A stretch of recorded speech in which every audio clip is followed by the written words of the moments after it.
மத்தேயு சுவிசேஷம் 18ஆம் அதிகாரம் 19. அல்லாமலும் உங்களில் 2 பேர் தாங்கள் வேண்டி கொள்ளப்போகிற எந்த காரியத்தை குறித்தாகிலும் பூமியிலே ஒருமனப்பட்டு இருந்தால் பரலோகத்தில் இருக்கிற என் பிதாவினால அது அவளுக்கு உண்டாகும் என்று உங்களுக்கு சொல்லுகிறேன் என்று சொன்னார். ஆகவே 1000 பேர் இருந்து கூடி ஒரு மின்னம் இல்லாமல் ஜெபித்தால் அது ஒன்று கேட்கப்படாது. ஆண்டவர் சொல்றாரு, 2 பேர் ஒரு மனம், கணவன் மனைவியோ நண்பர்களோ, நீங்கள் சேர்ந்து நீங்கள் எதற்காக நீங்கள் வேண்டிக் கொள்கிறீர்களோ, எதற்காக நீங்கள் ஜெபிக்கிறீர்களோ அவர் பிதாவினால் அது உண்டாகும் என்று கர்த்தர் உங்களோடு கூட பேசுகிறார். எங்கே 2, 3 பேர் நாமத்தினால் கூடுகிறார்களோ அங்கே இருப்பேன் என்று சொல்லுகிற தேவன்.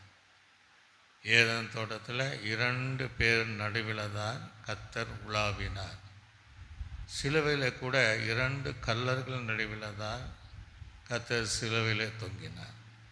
ஆக உங்களுக்கு தேவை ஒரு மனம், கணவன் மனைவியானாலும் அல்லது சபையோடு சேர்ந்து நீங்கள் ஜெபிக்கிற எந்த காரியம் வேணாலும் எஸ்தருடைய வேண்டுதல், உன் வேண்டுதல் என்ன, உன் வேண்டுதல் கேட்கப்பட்டது என்று சொன்னதைப் போல நீங்கள் எதற்காக வேண்டிக் கொள்கிறீர்களோ, எதற்காக நீங்கள் வேண்டிக் கொண்டு இருக்கிறீர்களோ, எதற்காக நீங்கள் ஒருமனப்பட்டு தேவ சமூகத்தில் இருக்கிறீர்களோ, எதற்காக கூடி தேவ சமூகத்தில் பிரார்த்தனை செய்கிறீர்களோ அது உங்களுக்கு உண்டாகும் என்று கர்த்தர் சொல்கிறார்.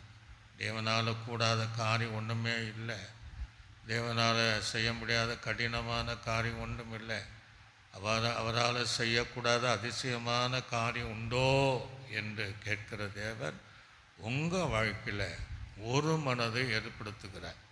அந்த ஒரு மனத்தோடு நீங்கள் 2 பேர் நீங்கள் ஜெபிக்கும் போது நீங்கள் எந்த காரியமானாலும் எந்த விண்ணப்பங்களானாலும் கர்த்தர் அதை இன்றைக்கே அவர் தருகிற தேவன். வேதாகமத்தில் எல்லாருக்கும் ரூத்தினுடைய வாழ்க்கையில் கூட அது கிடைத்தது. அது வேண்டுதலின்படி கிடைத்தது. அதே போல் உங்களுடைய வேண்டுதல்கள், உங்களுடைய விண்ணப்பங்கள், உங்களுடைய ஜபங்கள் கர்த்தர் இன்றைக்கு கேட்க வல்லவராக இருக்கிறார். பயப்படாதே, நான் உன் விண்ணப்பத்தையும் சத்தத்தையும் கேட்டேன் என்று சொல்லுகிறவர் இன்று உங்களுக்கு அந்த பதிலை, அந்த நீங்கள் விரும்புவதை, பிதாவினால் இதுவரை உண்டாகாத ஆசீர்வாதங்கள், இதுவரை உண்டாகாத